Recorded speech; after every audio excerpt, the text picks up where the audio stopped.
On a freezing winter night, a retired soldier stopped in his tracks. Beneath the snow, something moved. A puppy. Left behind. Alone. He could have walked away. No one would know. But some moments are sent by God to test who we really are. That night, a simple rescue became a battle against power, greed, and a past that refused to stay buried. Before we begin, tell us where you're watching from, and subscribe for more stories of faith, courage, and the miracles God hides in the darkest places.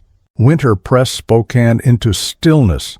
Snow fell without urgency, muting streets and thoughts alike, while a retired soldier walked through a park he no longer needed but could not abandon.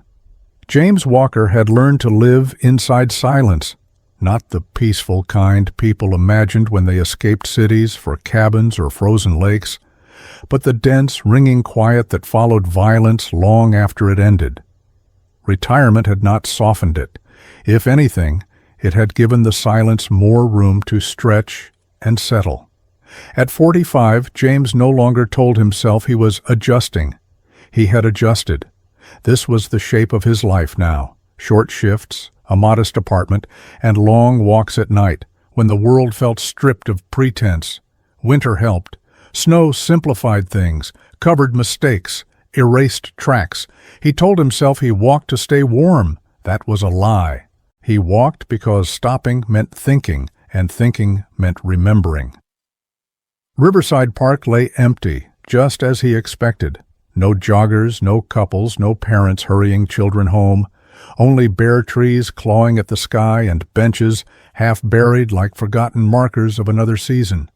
His boots crunched softly against the frozen path, each step a reminder that he was still here, still moving, even when his mind lagged behind. Years of training had left him unable to drift completely. He noticed what didn't belong, a sound out of rhythm, a shape where there shouldn't be one. That instinct never shut off. It only slept lightly. So when the sound reached him, it cut through the snow-muted night and struck something older than thought. It was faint, uneven, barely more than breath, but it didn't belong to the park. James stopped without deciding to. His body adjusted before his mind caught up, weight shifted, shoulders squared, awareness sharpening as the space around him reorganized into lines of sight and shadow. The sound came again, not human. Relief flickered, then confusion, followed quickly by something tighter and far less welcome. He followed it toward a bench near the trees where snow had drifted deep and uneven. At first there was nothing unusual, just another forgotten corner. Then the sound changed, closer now, thinner, more urgent. James knelt and brushed snow aside. The cardboard collapsed under his glove, wet and soft, and inside it something moved. A puppy. Small. Shaking. Alive. James let out a breath he hadn't realized he'd been holding. The puppy lifted its head weakly, eyes clouded not with curiosity, but with cold and fear. It didn't bark or growl. It simply watched him, the way wounded things watch storms, bracing for the next blow. Responsibility settled in James's chest, heavy and familiar. He hated that feeling more than fear. He could have called someone, animal control, a shelter, anyone whose job it was to deal with this. That would have been sensible, clean, but sense had never been what saved lives. The puppy whimpered again, quieter this time. James removed his glove and touched the edge of the box. The cold bit into his skin, sharp enough to ground him. He reached in slowly. The puppy flinched but did not retreat, and that hurt more than resistance would have. "Easy," James murmured, surprised by how steady his voice sounded. He had used that tone before, with injured men and panicked recruits, with himself in mirrors, after nights he couldn't sleep. When he lifted the puppy, it weighed almost nothing. Too little. Its body trembled against his chest as he tucked it inside his coat, sharing warmth without thinking. The puppy went still, not asleep, just listening. James stood there longer than necessary, snow gathering on his shoulders, scanning the park for something that would explain this. Footprints, a figure, a reason. There was nothing. The snow had already begun its quiet work of erasure. "Damn it," he whispered. He walked home with measured steps, the puppy shifting occasionally, breath uneven but warming. His mind tried to impose limits, take it somewhere safe, drop it off, walk away. Temporary. That word echoed uselessly. Instead, memories surfaced. Wait like this once, responsibility carried without question, the unspoken promise that if something went wrong, it would be on him. That promise had broken him before. At his apartment door, he unlocked it one-handed and stepped inside. The familiar smell of old wood and stale coffee met him. The space was tidy in the way emptiness often was. Nothing fragile, nothing dependent. He set the puppy on a folded towel and stepped back, unsure what came next. The puppy looked up at him, not trusting, not pleading, just present. James ran a hand over his face and spoke to the room. "This is temporary." He found an old bowl, poured water, and watched the puppy drink with desperate focus. The sound filled the apartment, small and alive, too alive. James lowered himself into a chair, elbows on knees, staring at the floor as his chest tightened with resistance. He had followed orders his entire adult life without hesitation. Now, faced with a choice no one had prepared him for, he felt absurdly unqualified. The puppy finished drinking and sat, waiting. Not obedient, just there. James met its gaze and saw no gratitude, no bond, only a creature that had survived another hour and was bracing for the next. Something inside him shifted, not dramatically, not cleanly, but like a fault line settling. "All right," he said quietly. "One night." The puppy lay down. Outside, snow continued to fall, patient and indifferent. James stayed awake, listening to the unfamiliar rhythm of another life, breathing in his space. He told himself this changed nothing. Somewhere beneath the quiet he knew better.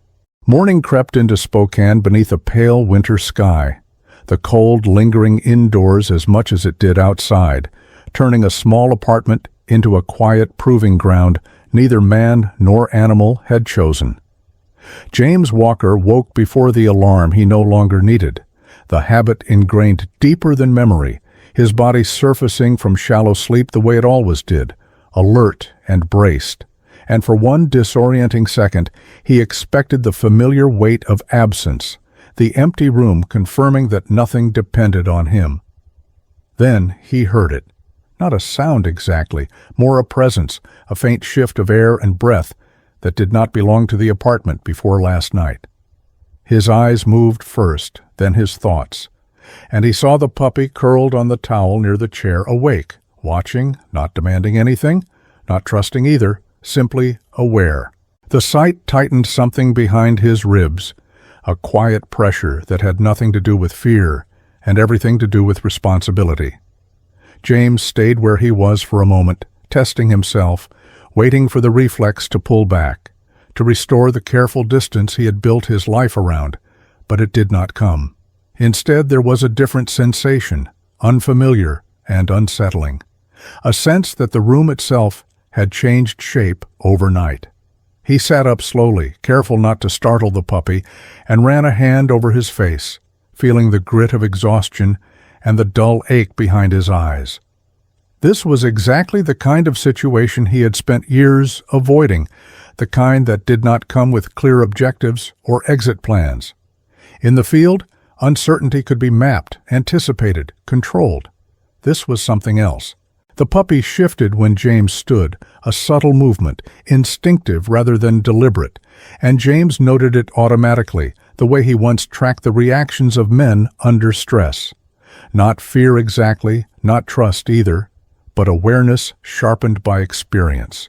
James found himself wondering, not for the first time that morning, what kind of past could fit inside such a small body.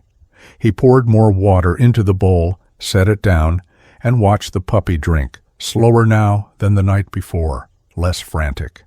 That small change mattered more to him than it should have. It meant survival was no longer the only concern. It meant something like expectation had crept in. James felt the weight of that realization settle heavily, and with it came the argument he had been rehearsing since dawn. This was temporary. He would take the puppy somewhere safe. A shelter, a vet, someone whose job it was to decide what came next. He was not equipped for this. He had built his routines carefully to avoid attachments that could not be controlled, avoided mirrors that reflected more than he wanted to see. The puppy finished drinking and sat again, still watching him, and James realized that the absence of panic was itself a choice, one the animal had made based on nothing more than what had already happened. James understood that logic intimately. He grabbed his coat and keys, movements precise, deliberate, as if clarity could be manufactured through order. The puppy hesitated only a second before following, staying close without touching, a pattern James recognized with a faint, unwelcome sense of familiarity. Outside, the cold bit harder in daylight, honest and unyielding. The streets were quiet, muffled by snow, and James walked with the puppy beside him, aware of every step, every pause, his mind cataloging contingencies he hoped he would not need. At the veterinary clinic, the warmth and antiseptic smell hit him immediately, along with a sense of intrusion, as if he had crossed into a world governed by different rules. The receptionist, a woman whose name he barely registered, asked simple questions in a practiced tone, and James answered them just as simply, leaving out everything that did not fit neatly into boxes. Found last night. No collar, no owner. The puppy stayed close, posture guarded but not resistant, eyes tracking movement with quiet intensity. James noticed the way the animal leaned subtly toward him when unfamiliar sounds rose, not seeking comfort so much as confirming position.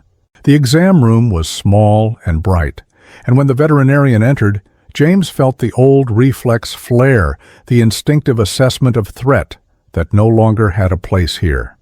The vet spoke gently, efficiently, explaining signs of exposure and neglect without dramatizing them. And James listened, absorbing each word with a focus that surprised him. He had listened like this before, when outcomes mattered and mistakes carried weight. When the vet mentioned scanning for a microchip, James felt a flicker of something he did not immediately recognize. Hope, perhaps, or its opposite. He told himself it would make things easier if the puppy belonged to someone, that returning it would resolve the tension coiled in his chest. The scanner passed over the puppy's body, a quiet beat filling the room, and the vet's expression shifted just enough to register. There was a chip, old registration, incomplete records. The words landed heavier than James expected. A history, then. A place where this puppy had belonged, at least on paper.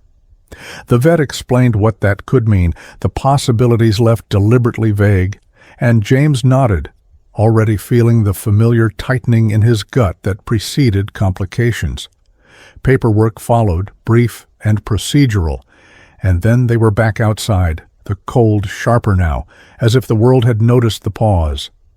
James stood on the sidewalk longer than necessary, the leash the vet had provided loose in his hand, his thoughts turning over implications he had not invited. A chip meant someone might come looking. It meant questions, claims, decisions that would not be his alone. He felt the old instinct rise, the urge to disengage before the situation expanded beyond control, but the puppy's presence anchored him, a steady, silent counterweight. As they walked home, James realized that the word temporary no longer sounded convincing, even in his own head. He unlocked his apartment and stepped inside, the space already altered by the simple fact of another life moving within it. And as he closed the door behind them, James understood that whatever came next would not be as simple as he had planned, that the past he had tried to outrun had a way of circling back through unexpected forms, and that the small device hidden beneath the puppy's skin was more than identification. It was a thread leading somewhere he could not yet see. Late winter tightened its grip on Spokane, days growing brighter, yet no warmer, as unresolved truths followed James Walker home and settled into the quiet corners of his life. James Walker did not sleep well after the visit to the clinic, not because of nightmares this time, but because of anticipation, a subtler and more corrosive state that left his body tense even as his mind drifted. The knowledge that the puppy carried a registered past lodged itself in him like an unfinished mission, one he could not plan for because the parameters were still unknown. Morning routines resumed out of habit rather than intention. Coffee brewed. The window blinds lifted just enough to confirm the world was still white and cold. The puppy moved through the apartment with cautious confidence, no longer frozen by fear, yet never careless, its awareness tuned sharply to James's presence. James noticed how often his own movements adjusted unconsciously, how he measured his steps, how he lowered his voice when the puppy startled, how silence now felt shared rather than empty. This unsettled him more than he cared to admit. He had built his post-service life around predictability, around the idea that nothing depended on him beyond what he explicitly chose. Now dependency had arrived without permission, quiet and persistent. The phone rang late that morning, the sound jarring in a space that rarely demanded his attention. James hesitated before answering, already suspecting the source, already resenting the sense of inevitability coiling in his chest. The caller introduced himself as a representative from a canine training organization, his tone polite, professional, carefully neutral, explaining that a microchip registered to their facility had been flagged during a veterinary scan. James listened without interrupting, his face expressionless, his mind cataloging each word. The man spoke of records, of an animal that had gone missing months earlier, of procedures and recovery. Not once did he ask how the puppy had been found. Not once did concern color his voice. James felt something harden inside him, a familiar shift into assessment mode. He responded minimally, confirming location, but offering nothing else, and ended the call with a promise to follow up, a phrase he had learned long ago could mean many things. When the line went dead, the apartment felt smaller, the walls closer. The puppy sensed the change immediately, its posture tightening, attention sharpening, eyes fixed on James as if reading a language older than words. James knelt without thinking, resting his forearms on his thighs, meeting that gaze. He did not speak. He did not need to. The puppy's presence grounded him in a way that surprised and irritated him in equal measure. He had spent years learning how not to react, how to compartmentalize emotion until it became background noise. Now reaction came first, clean and unfiltered. The rest of the day passed in a state of controlled tension. James took the puppy outside, kept routes short and familiar, avoided crowds without consciously deciding to. Every unfamiliar sound drew his attention. Every passing vehicle registered as potential intrusion. He hated this version of vigilance, the kind that came without clear threat, because it reminded him too much of waiting for orders, waiting for impact. By evening, the certainty he had been resisting settled fully into place. This was no longer about temporary shelter. Someone had noticed. Someone had claimed ownership, at least on paper. James reviewed what little information he had, replaying the veterinarian's careful wording, the incomplete records, the age of the registration. Pieces did not align. Organizations that valued animals as assets did not lose track of them so easily. They documented, tracked, retrieved. They did not abandon. The puppy lay nearby, resting but alert, its breathing steady, its trust measured. James recognized the pattern. This was not an animal that had simply wandered off. This was an animal that had learned self-preservation early. The realization ignited anger so sharp it startled him. Anger had always been easier than grief. He paced the apartment, thoughts circling around questions that had no immediate answers. What constituted ownership? Where responsibility ended, who decided what was best for a life that could not speak for itself? The call replayed in his mind, the detached professionalism, the absence of concern. James remembered voices like that from his past, people who spoke of outcomes and losses as if they were abstractions. He had followed those voices once, trusted systems built on efficiency rather than care. The result had been men left behind, names etched into memory rather than stone. He stopped pacing when he realized the puppy had moved closer without him noticing, sitting within reach but not touching. The choice felt deliberate. James sank into a chair, exhaustion finally catching up to him, and for the first time since retirement, he allowed himself to consider a future that was not empty by design.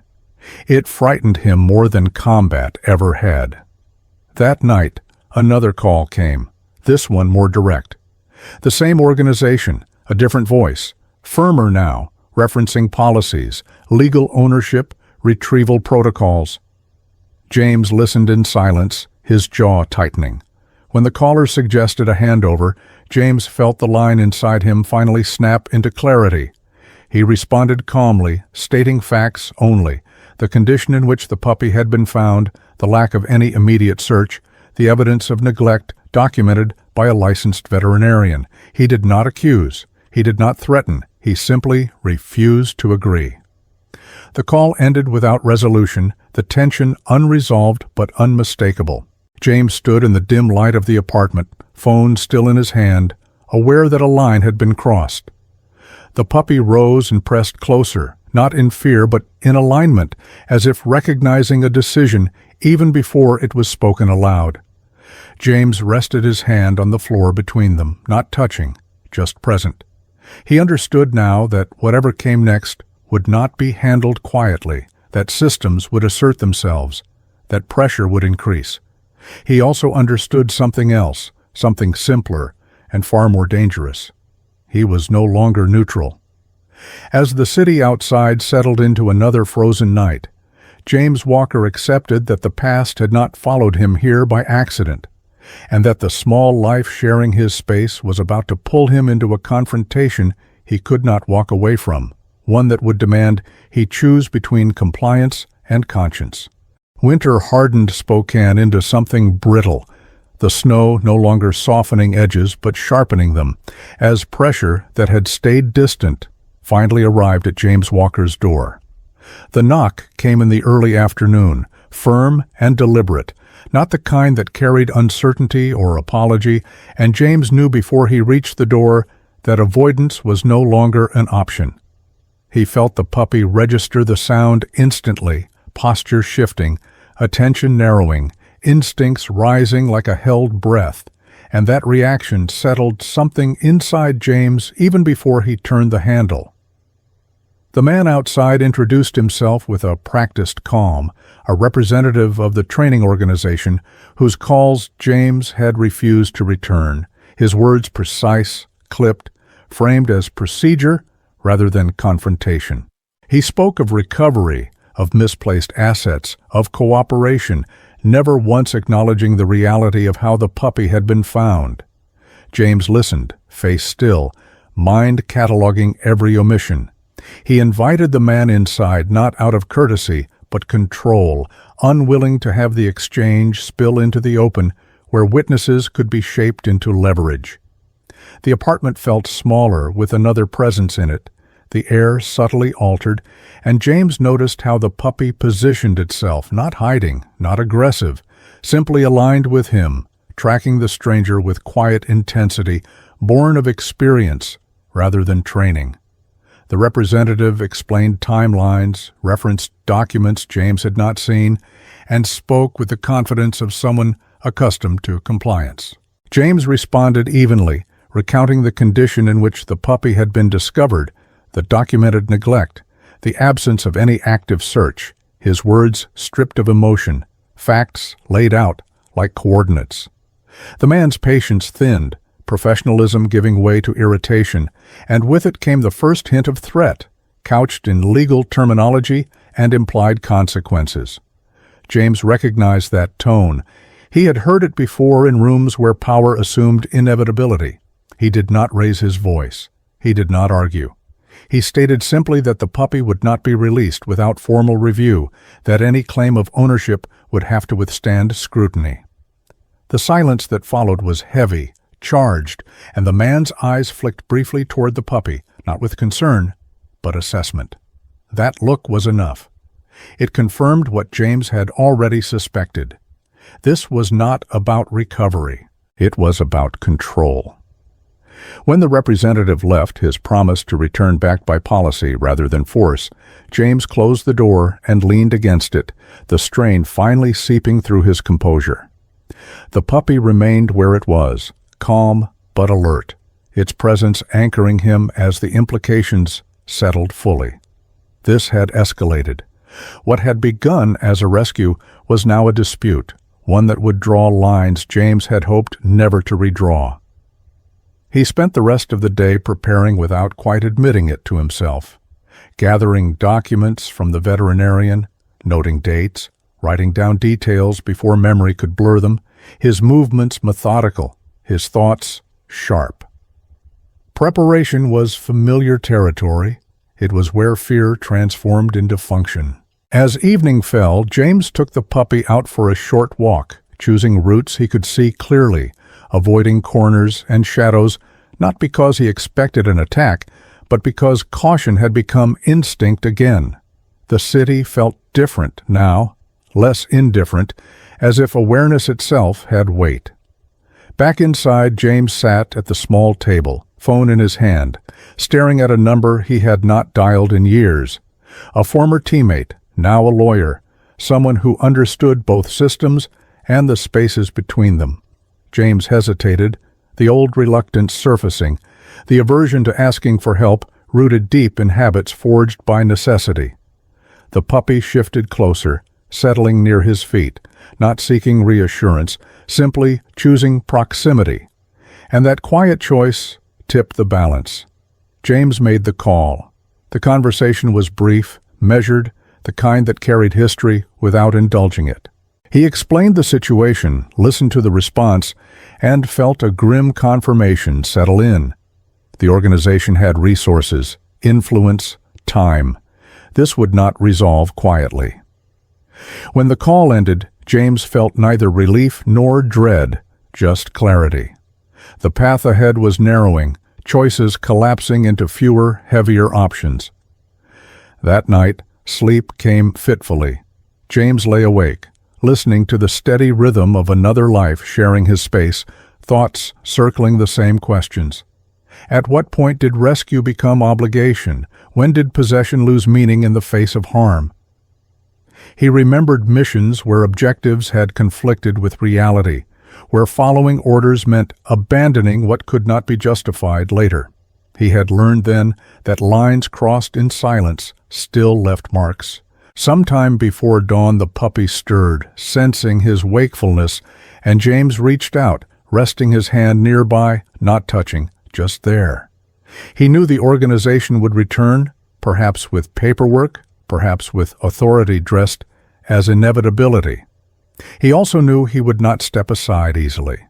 As the first light crept through the window, pale and cold, James Walker accepted that the coming confrontation would not be decided by ownership or procedure alone, but by who was willing to stand between a system and a life it had already failed.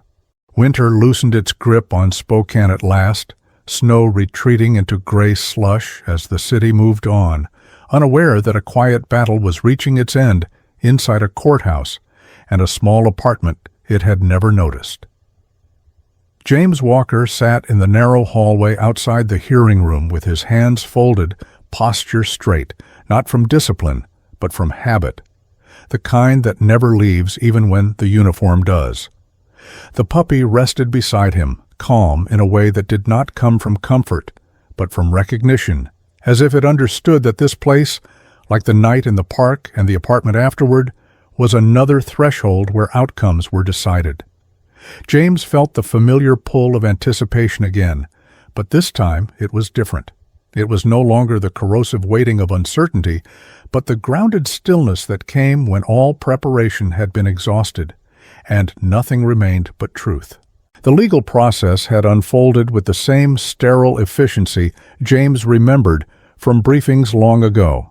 Claims were filed, documents reviewed, statements compared. The training organization arrived with representatives and counsel, their language precise and confident, ownership framed as policy, recovery described as procedure. James listened without interruption, just as he had in his former life, noting not only what was said, but what was carefully avoided. When his turn came, he spoke plainly. He described where the puppy had been found, the conditions documented by the veterinarian, the absence of any immediate retrieval effort, the weeks that had passed without inquiry. He did not accuse. He did not dramatize. He stated facts and allowed their weight to settle on the room.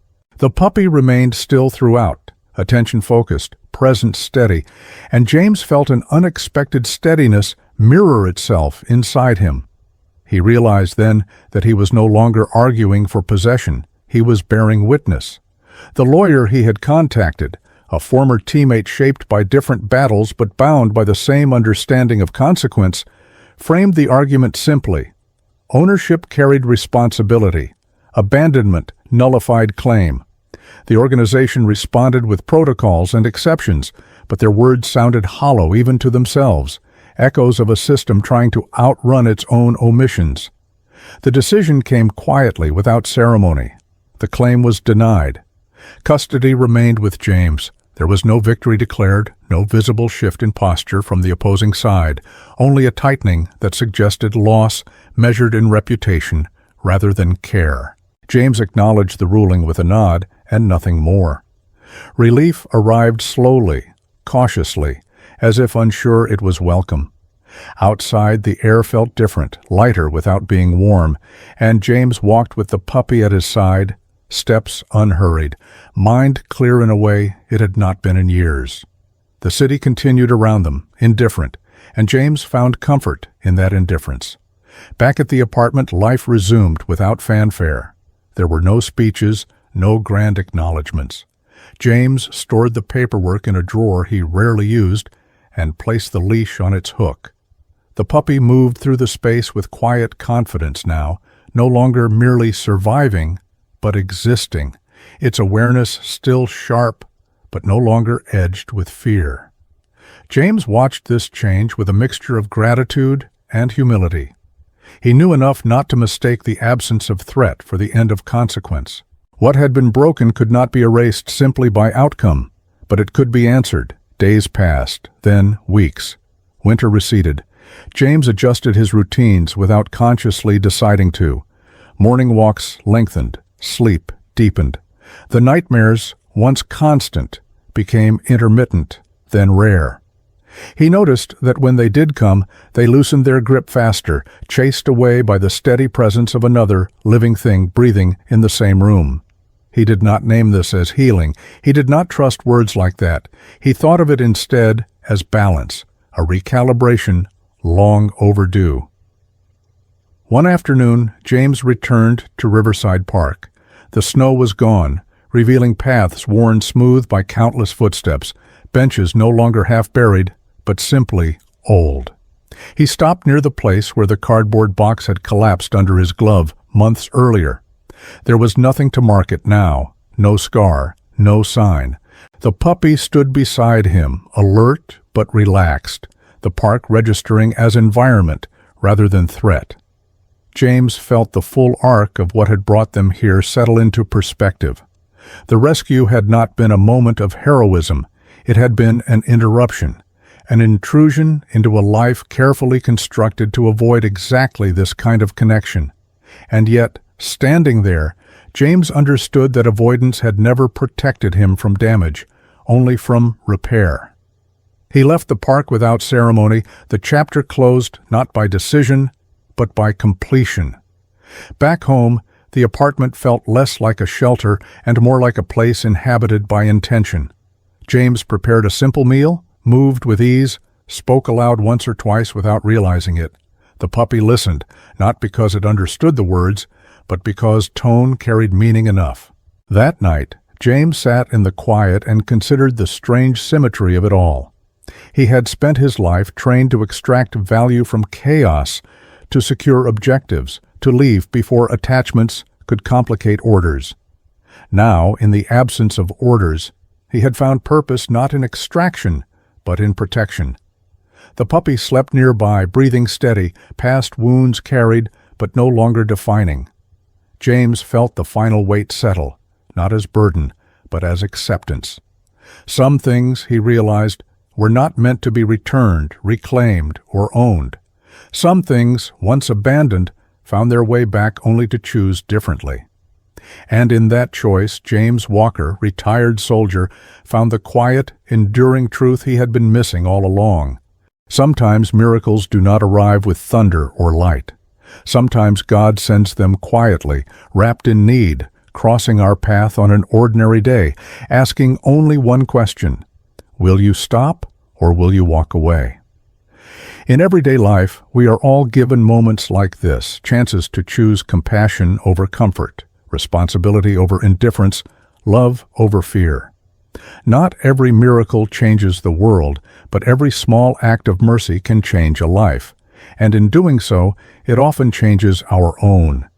If this story touched your heart, let it remind you that God still works through simple choices made by imperfect people. Share this story with someone who needs hope today.